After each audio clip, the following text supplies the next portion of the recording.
नमस्कार मित्रांनो, नेपाळ ट्रिपमध्ये आता सायंकाळ झालेली आहे आणि आता जेवणाची तयारी सुरू आहे. तर धनंजय सर, काय बनवलेलं आहे आता? आज आम्ही बनवलेली आलू सोयाबीन. आलू सोयाबीनची भाजी बनवलेली आहे. भाजी आता बनवून तयार झालेली आहे आणि आता फक्त आता सर्व करायची आणि जेवण सुरू करायचं. त्याच्यासोबत काही आहे का नाही दुसरं अजून? आहे ना, एका इकडे पोळ्या ठेवलेल्या आहे, त्याच्या खाली भात आहे.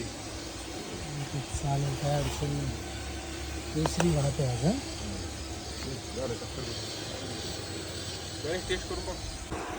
सगळे मेंबर थकलेले आहे. आता गाडी चार्जिंग फुल होत आलेली आहे. आता जेवणाची सोय केली आहे आणि आता आम्ही सर्व जेवणार इथं. तर तुम्हाला दाखवतो आता आम्ही काय काय जेवणार आहे. जेवणासाठी मस्त भाजी बनली.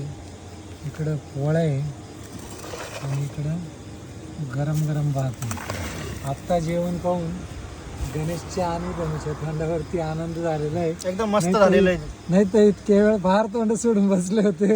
अरे बनवणारेच आपण आहे, ते मग तोंड सोडून भूक आवरत नव्हती. यामध्ये काय आज लावलेलं आहे टेंट.